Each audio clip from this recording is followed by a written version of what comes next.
The girl who made the stars sing. Freya Clydesdale and I grew up together, her house being right next door to mine. Though younger than me by a few years, she is perhaps the smartest person I have ever known and will ever know. One of the clearest memories I have of our time together took place during a particularly strange winter.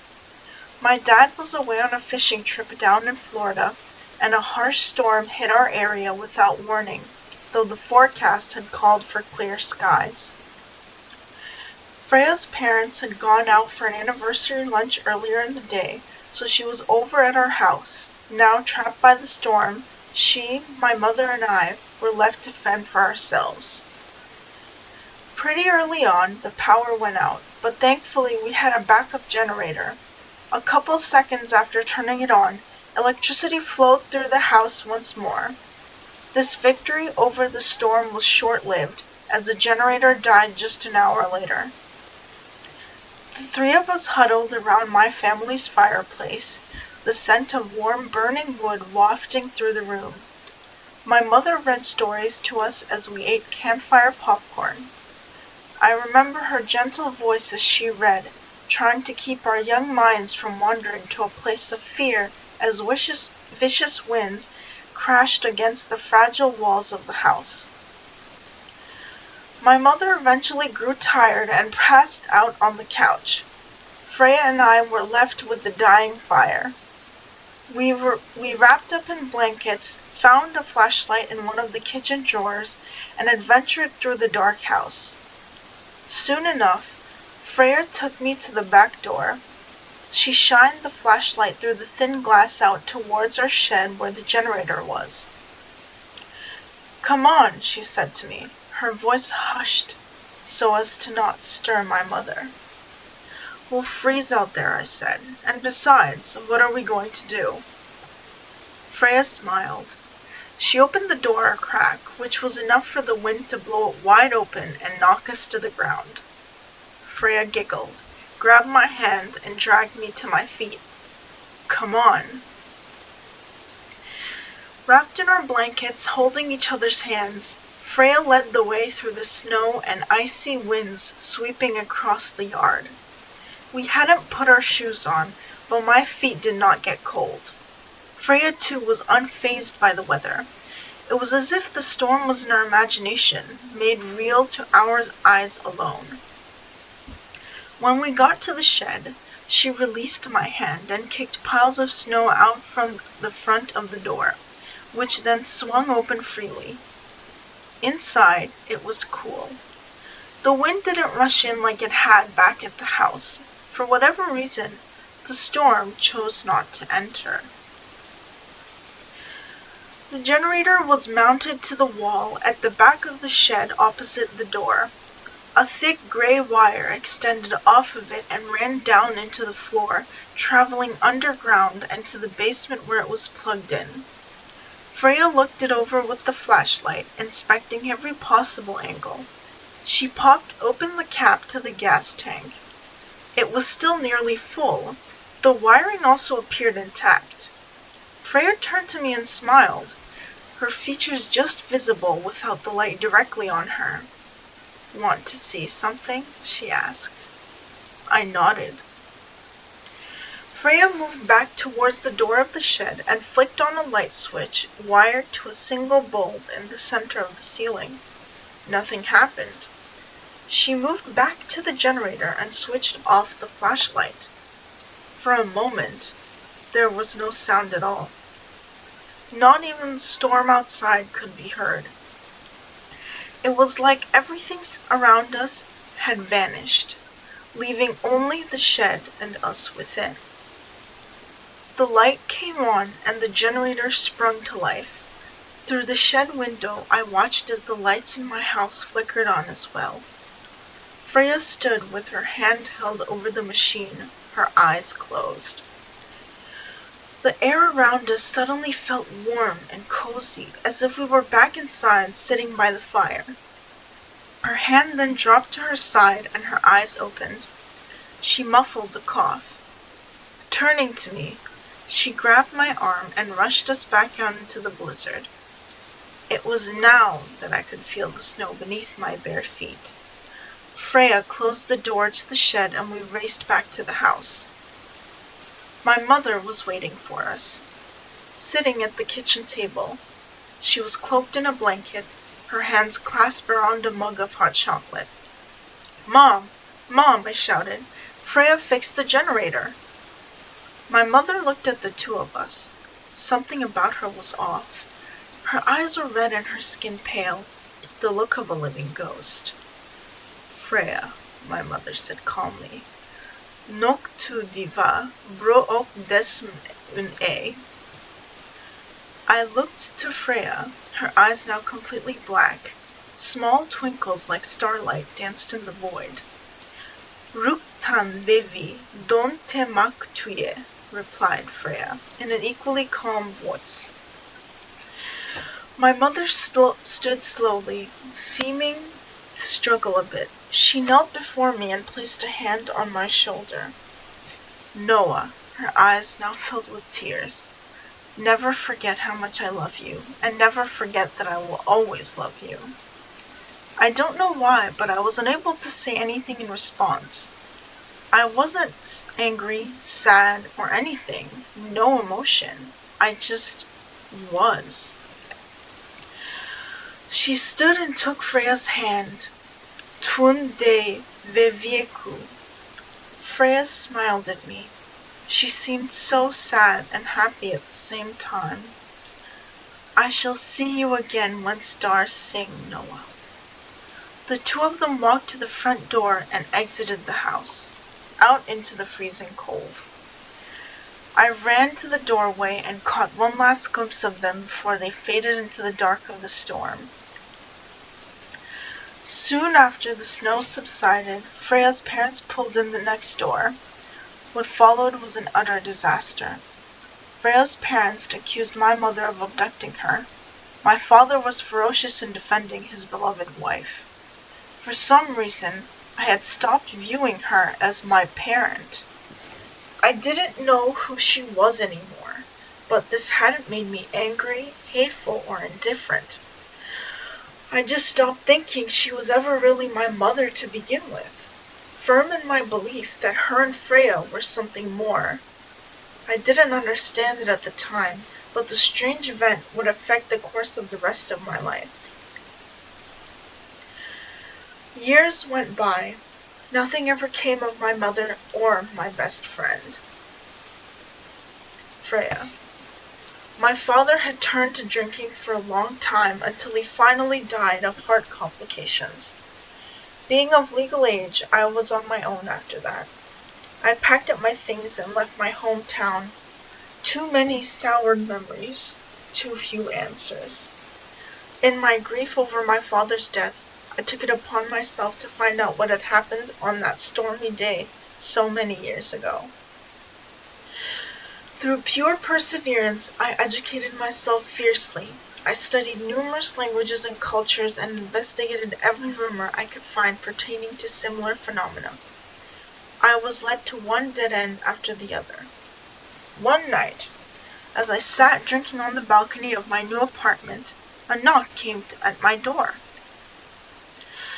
Pulling myself into a standing position, careful as to not fall over, I ventured back into my apartment to see who it was that wanted to see me so late. Upon opening the door, I was greeted by the sight of a tall man with gray bushy eyebrows and a full unkempt beard. His eyes were like embers plucked straight from a dying fire. He smelled of the ocean and freshly trimmed grass. His eyelids drooped a bit, as if overly tired. Noah Franklin Everett. His voice was deep, and in an accent I couldn't quite place. "Yeah," I managed to say, probably a little too loudly. The stranger looked me up and down, and then peered over my shoulder into the apartment. You are summoned. You must come with me at once." He placed a large hand on my head. "You are required sober, Noah Franklin Everett." As soon as he finished his statement, my drunken dizziness left me. along with the depressing thoughts of my father and failed attempts to understand the day that haunted me so. "How did you come?" He was already making his way to the complex's old rickety elevator, like a dog being lured with the promise of a treat. I followed, bewildered. The mystery man led me down and out of the building into the cool night air.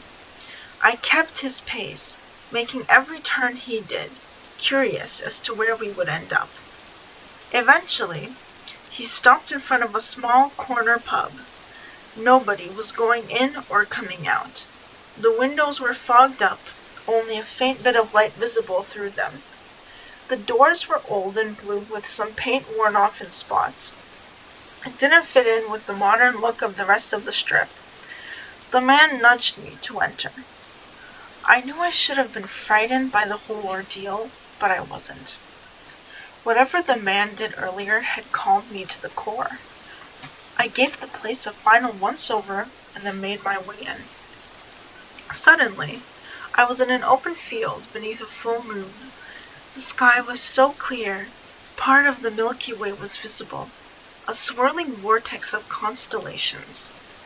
On the ground, in front of me, was a blanket, laid out on the grass. Confused, I turned around to leave, but the doors were gone. My calmness was replaced by fear, creeping through me like a snake slithering along the underbrush, preparing to attack its prey. "Hello, Noah." I spun around. A man similar in appearance to the last one was now standing at the other side of the blanket. Unlike the first man, this one's eyes were white like snow, and his hair, brows, and beard were the color of fire. "Many years ago, you knew a girl named Freya Clydesdale, did you not?" Shaking, I nodded my head. "Good." With a flick of his hand, the blanket leapt up from the ground and coiled around me like a boa. The snake had struck. The blanket's grip became tighter until I fell to the ground. The man with fiery hair stood over me. It was then that I realized he didn't have hair at all. Atop his head and upon his face were actual burning flames. I tried to scream, but the air in my lungs was nowhere to be found. "You will tell me where Freya Clydesdale is. Do this, and I will grant you a swift death. Refuse, and I will peel the skin from your body and feast on your meat until only the bone is left. Then, I will remake you and start again. Understand?" A trickle of blood rolled down the side of my face from the corner of my mouth as I tried my best to nod. "Good." The blanket constricting me loosened just enough for me to suck in a fraction of the oxygen I was used to breathing. "Talk, Noah Franklin Everett." My voice was shaky and weak. "I don't know. I never found out," I managed. The man with hair of fire squinted angrily down at me. "I swear, I don't know." "That's too bad," replied the man. "Maybe you'll be more forthcoming the next time around." "Wait! Wait!" I screamed. There was no stopping him now.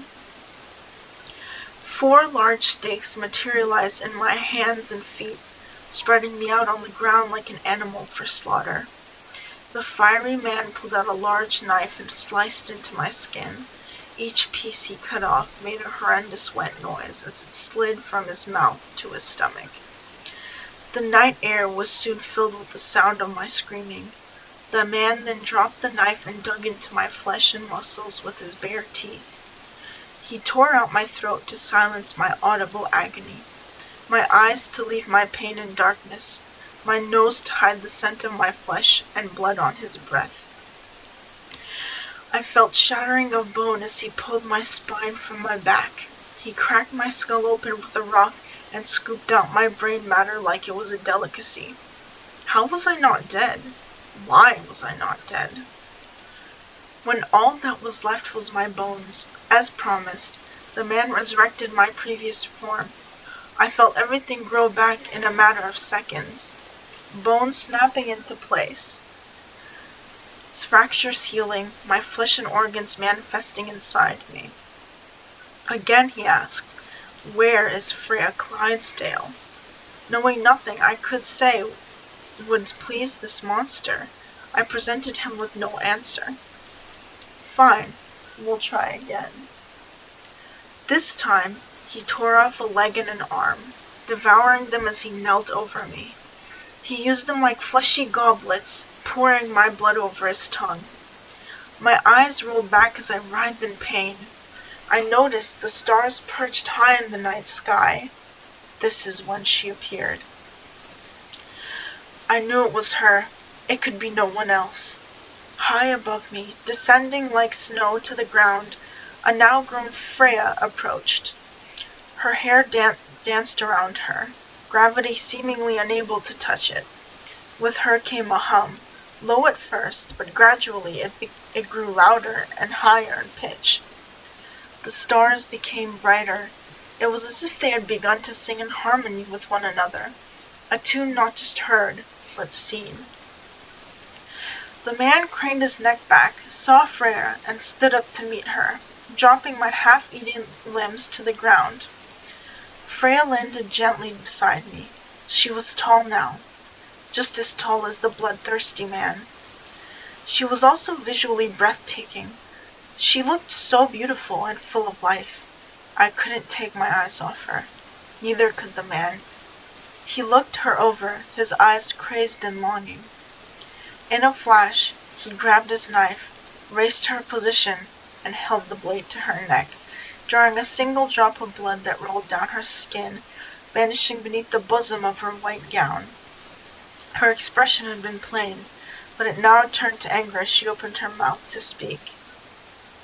"For this, old friend, you must die." Her hand shot out and wrapped around his face. His fire was extinguished as he dropped his dagger.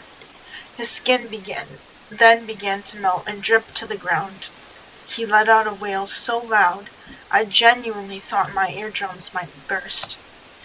But the stars became brighter, and their tune louder.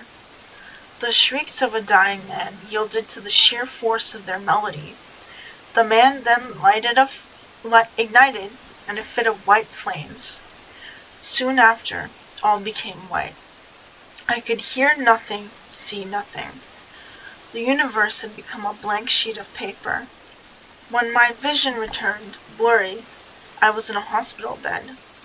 Dressing covered the wounds on my missing leg and arm. Fluids were being pumped into me through tubes attached to several machines and devices. The other beds in the room were empty, and all was quiet.